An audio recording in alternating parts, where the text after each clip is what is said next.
Bine v-am regăsit la un alt episod Grind Podcast spin-off dedicat developerilor indie. Eu sunt Tudor, unul dintre redactorii Grind și scriitor la proiectul meu personal Cuibul cu jocuri. Iar alături de mine, într-o formulă nouă, Andreea, soția mea, colaboratoare la același cuib cu jocuri. O mai găsiți și pe Instagram cu pseudonimul Adventure Beats.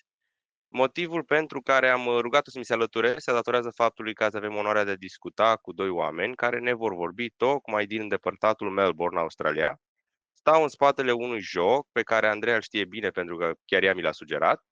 Dacă vă întrebați care este acesta, ei bine, vă spun direct Copycat, un indie foarte apreciat de către comunitate și probabil și de toate pisicile din lume. Așadar, trecem în modul engleză pentru a afla mai multe despre proiectul echipei Spoonful of Wonders. I'll just shoot the first question, which I think you're probably guessing which it is going to be. Can you both introduce yourselves, as in your roles, some background, and maybe tell us about how the studio Spoonful of Wonder and Copycat became to be? Thank you very much. Awesome. Well, thank you so much. Thank you so much for having us on your wonderful podcast. We're super excited. My name is Kostya Lyakov. I am a half founder and head of art of Spoonful of Wonder. And my name is Sam Cable. I'm the writer here at Spoonful of Wonder. Yeah, and Spoonful of Wonder has been our little studio, just two of us in a team with our composer, Dan Bunting. And we've been working on our first debut indie project, Copycat, for the last 3.5 years. Yeah, and we released it last year on PC and this year on Xbox Series S and X, as well as PlayStation 5 and Mac. Yeah, and our studio, we're just like a two-person team, but previously to working in game development, we actually worked as a creative team in advertising. So we worked there for a decade. Kostya would do all the art and I would do the story, and our creative medium was the 30-second ad, but we wanted to try something different. Yeah, and we always had, side projects. We always had passion projects on the side of advertising, be it short films or animations. We even somehow managed to make a children's book and publish it on Amazon. And at some point, because we both loved gaming, we grew up playing games a lot, and we decided, look, we may have enough transferable skills to attempt making a game, right? And we still had no idea what we were doing, and honestly, we still probably have a lot to learn, but we just started the journey and kind of learned along the way, and that's how Copycat came to life. If you don't mind me saying, it doesn't feel like you started the journey. It feels like you're already, deep into it, because the game, for me at least, the quality seems extraordinary. So congratulations on that. Thank you. It's a very nice game. I also played it, so it's super nice. I like games with cats usually, but yeah, this one was top of the line. And what was the spark of inspiration behind the Copycat title and the game itself?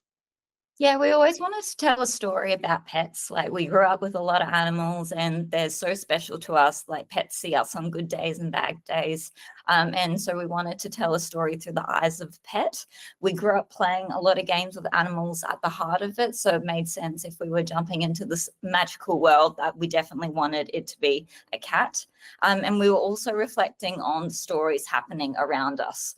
So we wanted to tell a story about what it meant to be home and what did home mean for different people. So growing up, I traveled and my family moved between different countries. So like my idea of home was always like very fleeting. Yeah, and for me, because I grew up, I was born and raised in Ukraine, where my family still is, but because of my dual citizenship, I cannot really go back to my home country at the moment.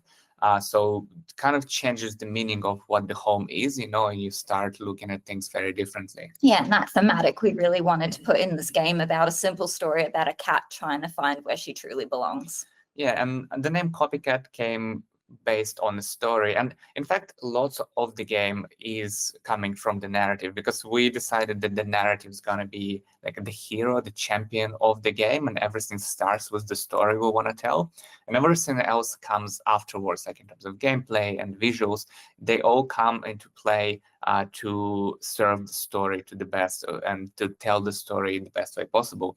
And the name Copycat came together because of the story, because if you played it, it's like a bit of a mystery. I don't want to spoil much, but mystery and conflict with the copycat who shows up and, trying to figure out who is the copycat after all.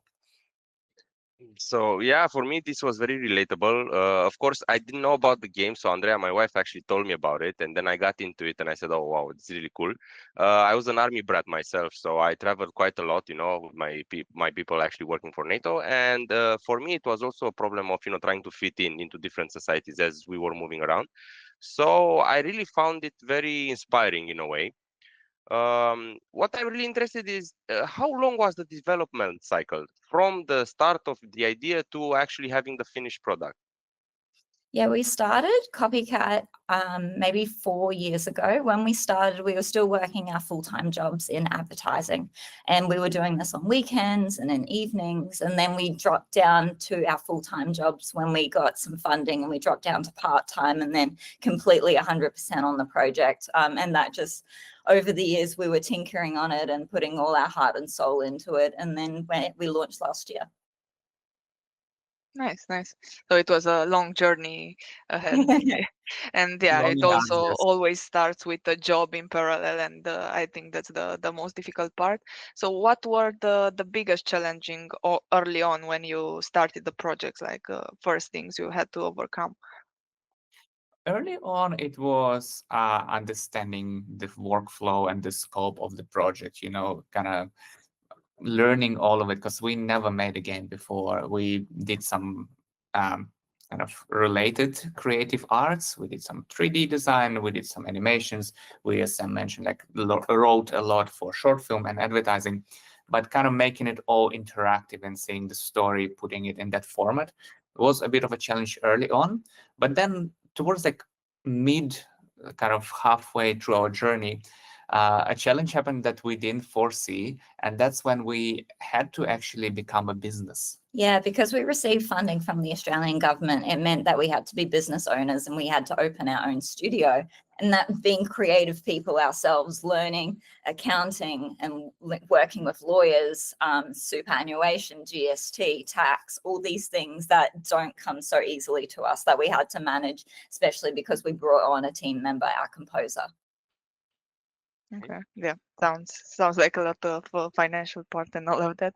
So going back to the game part, it explores heavy themes like abandonment, trauma, and all of that. So how did you balance the emotional depth with making it a playable game?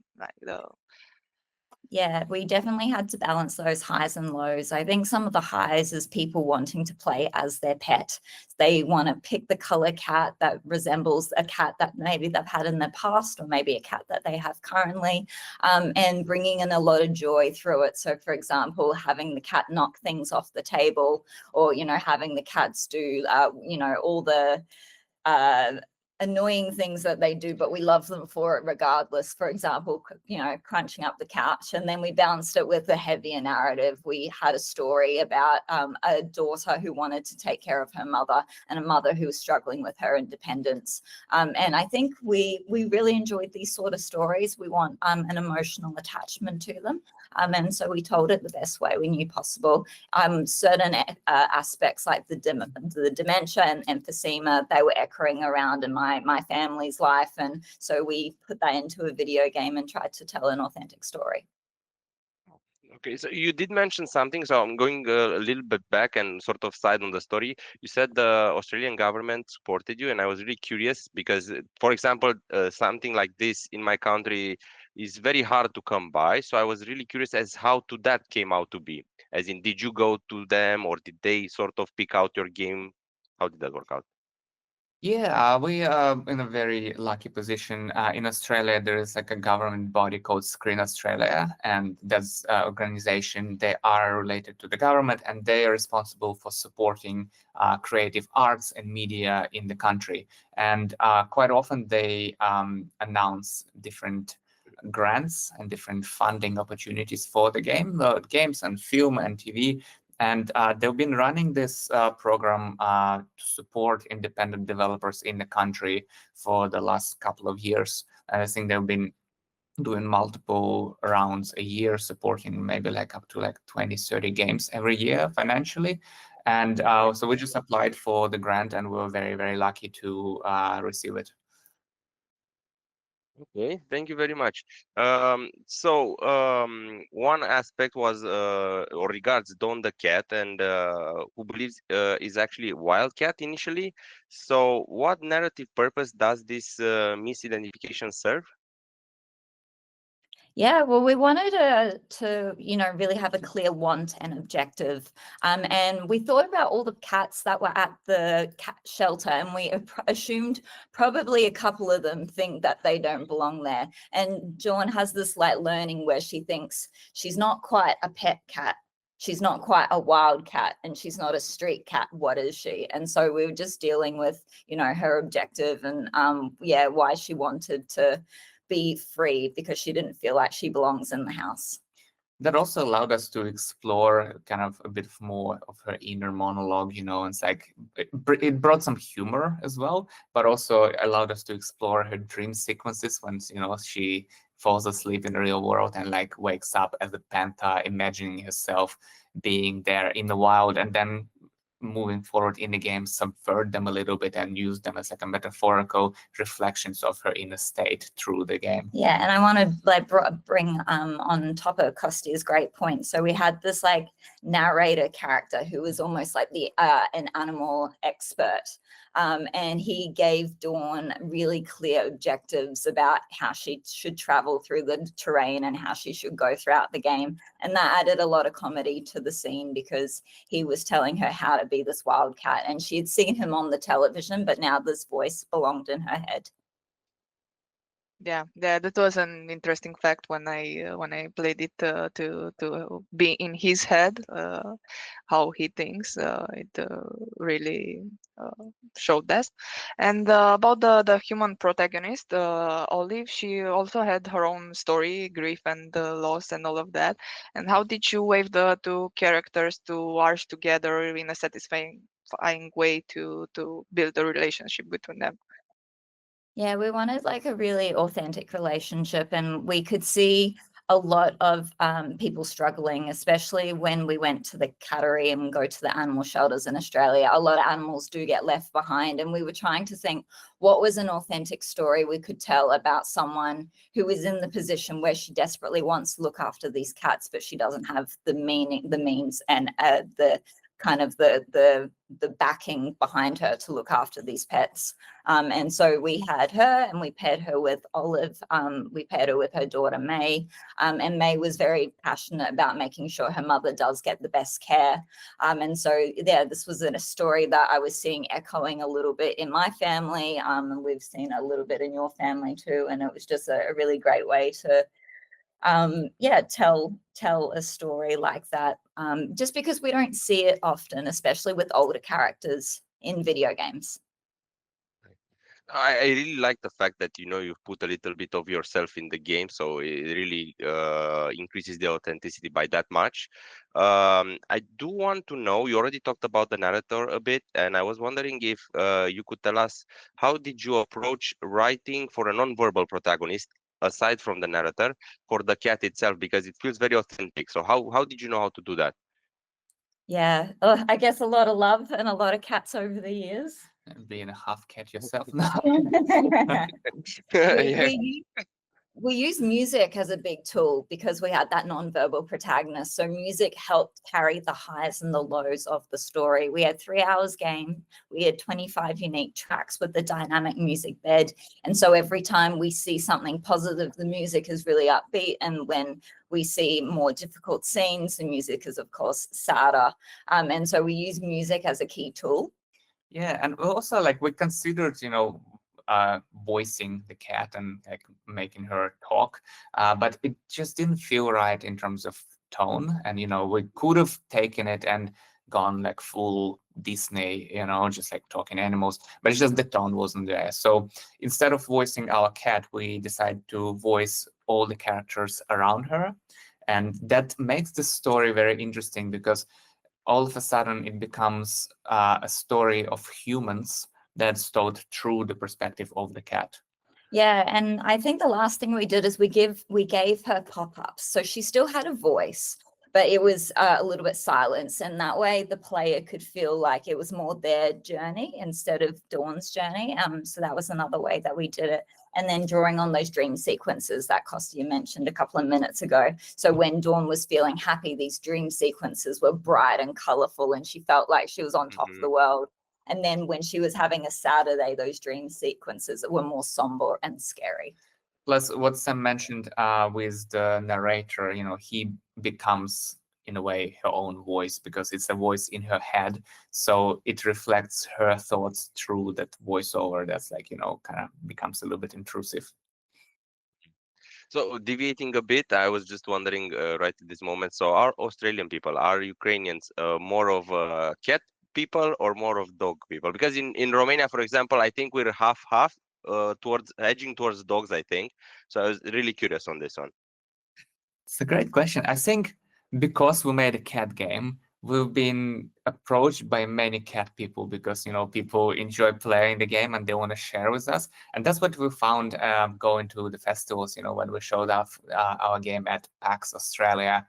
People coming to our booth to play the game, because we thought that we would be able to define the demographic of our players by age or gender, but we had such a variety of people coming to play the game, from a father with like a 5-year-old playing the game to this guy showing up right behind them, leather jacket, full tattoos, like a kind of like really lots of piercing in his like 60s, and he also wanted to play the game, and that made us realize that our audience is cat people, and that's probably what we were exposed to.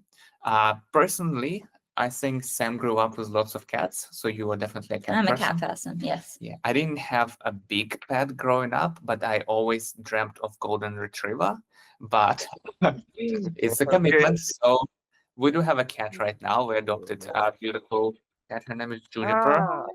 And we adopted her earlier this year. She's a little shelter cat, and she was found on the streets, and now she has a place to go home. Wow. This is actually our second cat on the podcast, so your cat is welcome. We're starting to having a lot of superstars, like pet superstars on. Thank you very much. And the pet lovers that are also gamers. Yeah. And going to the visual, the colorful, all that part, and it was so emotional. What was the art direction aiming for, and how did you achieve it to transfer all those emotion visually?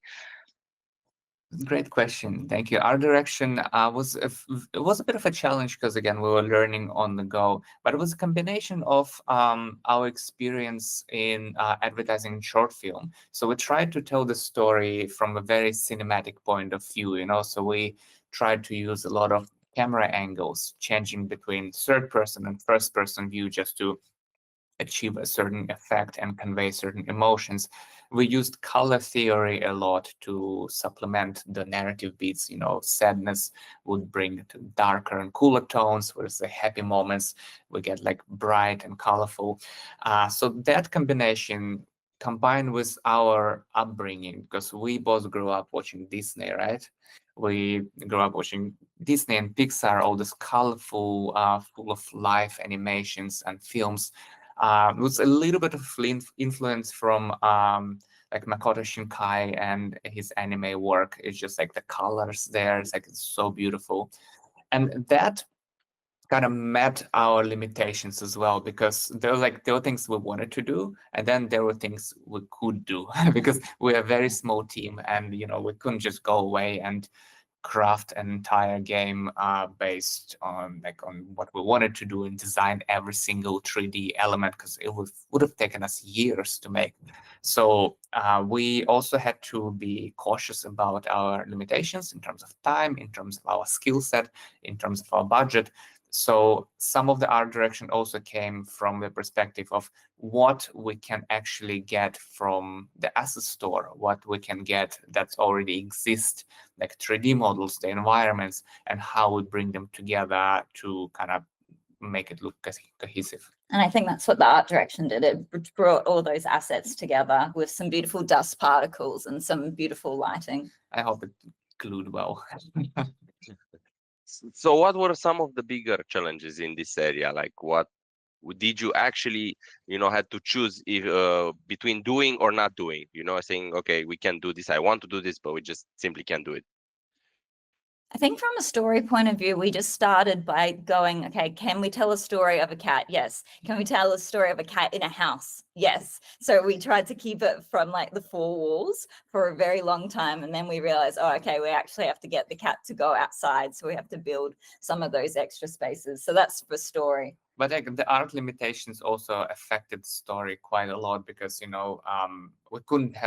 we wanted to have more locations. We wanted to have more like open level to explore, but we knew that it would take way too long to create. So it affected both art and story because we just had to be very realistic with what we can achieve and reuse the house a lot, because like you can come back to the house, you spend first act of the game inside the house, then you come back. So it's kind of like we had to opt into reusing as many scenes as possible, but using art direction make them still look fresh and interesting every single time. So I know you released this game on many platforms. I was actually wondering if you had any restrictions in terms of hardware. So, maybe you want to do something on PC, but then it wouldn't work on Xbox, something that really, said, okay, we have to level this out. And yeah, that's the reason why we're still not on Switch. And because we managed to port rather okay to PlayStation and Xbox because they're both very powerful devices, right? Switch was a little bit different conversation because, and again, it comes from our inexperience as developers, right? We didn't really have the best practices in place when we started. So it would have required way too much optimization and work on a background to make it run on Switch on like reasonable, like 30 frames per second. And we started like removing thing after thing after thing. Like every second blade of grass, and Like, tried to remove the clouds and the like, sky. all right, the shadows gone, this gone, particles gone. And at some point, it's just like didn't look good enough for us to proceed. So we decided that Switch port was above our skill set. But luckily, our partners at Nuvim, our Brazilian regional partner, they offered to have a look at Switch. So can't promise anything yet, but there is an opportunity. So we're exploring it now. There is hope. Yes. It's actually good. Not finished yet. We can play it on more ways. So going back to the emotional part of the game, because I think this is the main feature behind it and what it really does. Did you involve any consultants like psychologists or trauma specialist or something like that in reviewing or playtesting your game or something? No, we didn't consult those people. I think because it was a story that we wanted to tell, and it came from our passions and our stories. We were using us as consultants. So it was everything personally. Yeah, with our reflection on these events and on how we felt. Yeah. And we knew that like our game was going to touch people's hearts, but we always wanted to make it a happy ending. And we always wanted to make sure that if their hearts did break, we were able to piece it together a little bit stronger. Just like all the, the films that we love to watch. So they're very emotional. There are certain emotional games that you seek out to play as well. And this is the game we wanted to tell. Yeah, and we understand the game touches on quite deep topics, and we always encourage people, to play at their own pace. And if they're going through their own trauma or something happens, they should look out for help with friends, family, or professional. We always trying to encourage that, and we're always trying to put that as a little warning before people play our game. Yeah. And did you respect any surprising feedback from the people playing your game regarding this emotional part or anything else? Some people didn't expect it. We found it that as much as we tried our best to put the warnings on the Steam page at the beginning of the game, because game went did quite well when it was released. Some people bought the game and tried playing it without further research, without like diving deeper into understanding what the game is. And on the surface, it looks like it's a fun, cute little cozy game where you get to play as a cat. So some people came into the game and were expecting like, all right, I'm just gonna knock things off the table and have fun. And then just the whole wave of emotions kind of hits them out of nowhere. And they were caught off guard a little bit. But we tried our best to, make sure our marketing, our promotion and everything mentions that the game is emotional, is heartbreaking, and make sure our players are, they know what's in store for them. Yeah, but we also had a lot of joy. We had people that drew us pictures of, how the game made them feel, and they drew their cat. We had people take photos of themselves playing with the game. One thing that really surprised us, that people wrote to us saying that they had chosen to play the character of the cat that they had recently lost or previously lost. And this happened over and over again, where people say like they miss their animal so much, and this game gave them this like small glimpse and that feeling of hope again, because they got to choose the color cat that they missed the most. And they just like replay the first couple of scenes over and over again. And we thought that was very sweet. Yeah, and the most special thing is someone also went to the shelter after playing our game, adopted a cat and called it Dawn. I was like, wow. If we got one cat adopted, we did our job. We're done here. Yeah, that must have been really heartwarming. So, jumping to the, let's say, less serious side, what was some feedback you received that was really funny and totally unrelated to the game? Because I know some gamers usually end up giving this sort of feedback. We got someone that said that we had too many lights in the house, just because this was like, we obviously needed lights to make it lit up, but we didn't, it wasn't as per a normal house. And I just remember that piece of feedback sitting in the back of our head. Just every time we see it, we always laugh because there's too many lights. Another thing that we didn't even think through, but like when we were designing one of the levels, you're running around the house and you need to find 3 different pieces of food, right? And we wanted to make sure that player explores every single room to find these pieces of food. So we had to put like a plate with a little bit of a sausage. Cabanossi. Next to the bathtub in the bathroom. And our theory was she was ironing and she wanted a snack. Yeah. But everyone is saying, why is there food in the bathroom? And we, of course, laugh about that too. Yeah, so it's fun just to see, things, because we've been looking at this game for like 3.5 years.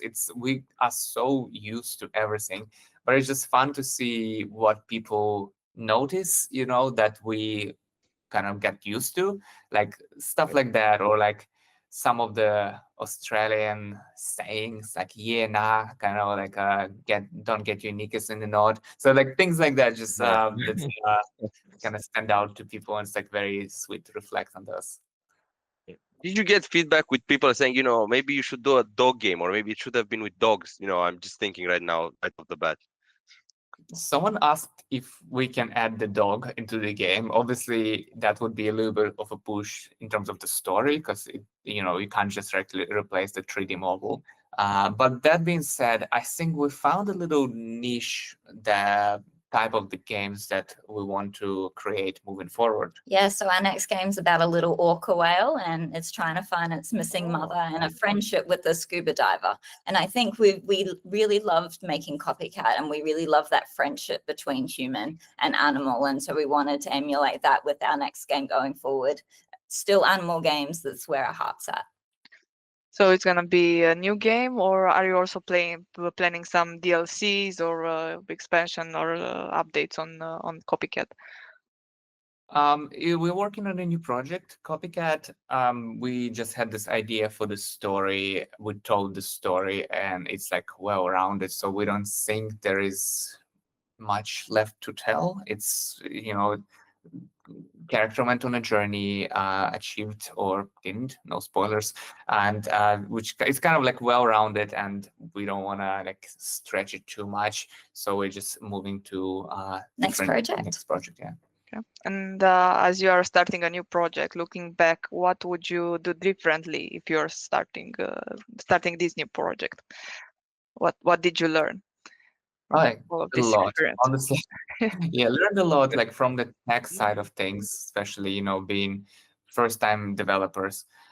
We did lots of things kind of inside out in a way, because me personally, you know, I'm coming from art direction point of view. I easily get excited about designing the levels, making things look pretty, making things feel nice.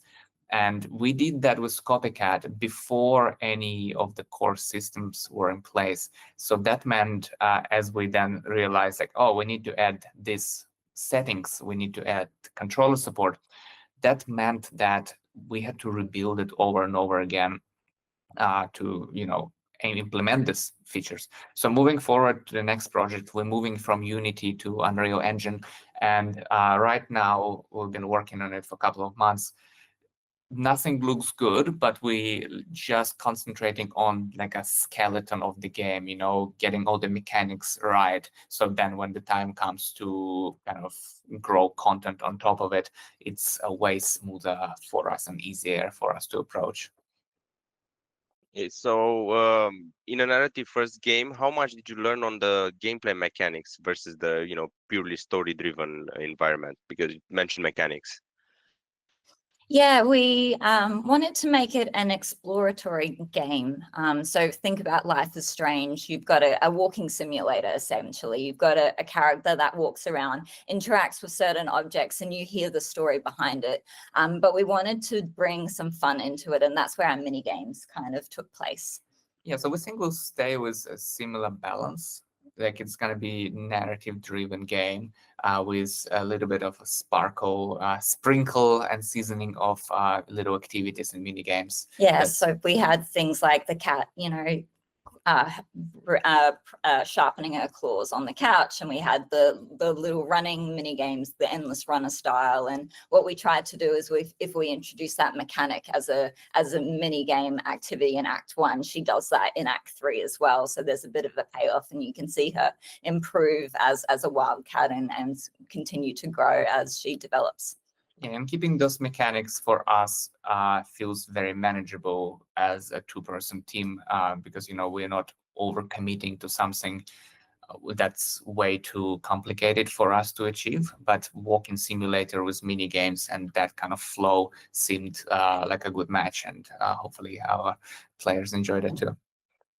Right. So you did mention you changed the engines for your new project, and I was wondering if, looking back, you think that the engine choice for Copycat is still valid, or would you, let's say, today change it to something new, like Unreal Engine 5? I know it's pretty popular. Well, I'm very happy we used Unity. It was a great engine with a lot of material, especially for our first project. I think I wouldn't have changed it, to be honest, because Unity was a great engine to start with because of the amount of tutorials that are available, amount of assets that are available, but also the flexibility of the engine for like consoles and like Steam Deck and stuff like that. So Unity just made perfect sense for Copycat. So very, very happy we learned how to use Unity, and very happy, you know, we used it for Copycat. So I think that was a good match. Okay. So how did the sound and, you know, all the audio parts play into this, into the mechanics? How did they mix well? And they mix well with the Unity engine?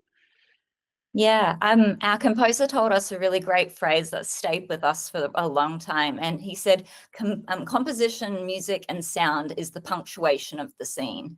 And I thought that was really beautiful, especially, you know, when words fail and if story can't do it, music can and sound can. And so we really relied on that. Yeah, and we're really lucky to have Dan on board. He's an absolute legend. He pretty much, because he comes from the film background, so he only composed for film before this project. And he embarked on a journey to learn Fmod, which is like a middleware to implement and make his music interactive. So it's like, you know, it sometimes reacts to your actions or to the different locations. He went like above and beyond to bring it to life in like the most beautiful way. So we're very, very happy that he was on board. Nice. Mm. And besides the music, I know voice acting is also a lot of part of a game. Did you cast any voice actors? How many phases did the dialogue go through? How did you manage all this voicing part? Yeah, it's a great question. So we started with a 10,000 word script. 5,000 of those words needed to be verbalized. And we did a recording process that went over 3 days with 5 days of mixing. We had 5 characters come into the studio, and each character did about 200 lines per session.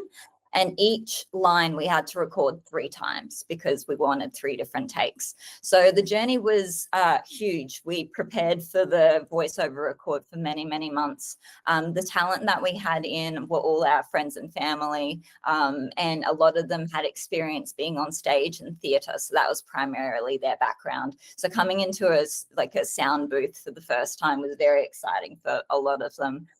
We chose them because they were, really receptive to feedback. And so we were able to kind of guide them across over the 3 days when we were recording. And I think a lot of the talent that we used for the first game we'll definitely use for our second game too, because, we want to continue supporting the community. And yeah, they were such wonderful, passionate talent that we had for the game. We feel really lucky and grateful that we had an opportunity to work with them. So basically, outside of your family, what other support did you receive? We already talked about a little bit about the Australian government, but I was wondering what other bodies or institutions or things like this you relied on later on in the process of making the game. The other support we received from our regional partners, I think somewhere like halfway through the process or towards the end, we got approached by 2 companies, one being Nuvim in Brazil and other being Neverland Entertainment in China. And they worked as our regional partner for Brazil and China accordingly. And they helped us a lot with localizing the game and doing some local marketing in those areas, because we kind of understand more of like Australian, European, and like American, like a Northern American market a little bit better. But launching the game in Brazil or in China, we probably just wouldn't be able to do it at all without local support. So we were very, very lucky to have them.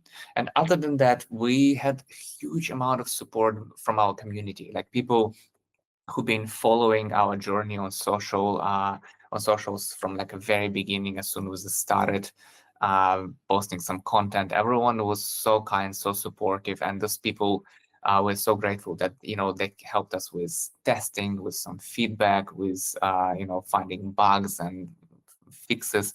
And some of them even they have like a little cameo in the game, because there's like a couple of streamers who helped us, right? Mm-hmm. We engaged them because they have like good recording equipment, because they're already streaming stuff online, and we kind of got in touch with them and like, hey, you want to record like a little voiceover line to be like one of the neighbors in the game? And they were like really happy to be on board. So it was like a little very rewarding to give them this opportunity to have a cameo in the video game. And when we were in development, we had support through my writers group. So we meet maybe 4 times a year, and everyone comes in with a new project, and you read that aloud, and everyone gives feedback. And so we were part of this writers group for maybe 2 years as Copycat was being written. Of course, it was just a passion project, and we didn't know if it would even get made. Like we had the ambition to, but this was our very first project. And so it was, so great to kind of take the writers along and get their feedback as we continue to grow and to develop. And we're still in the writers group.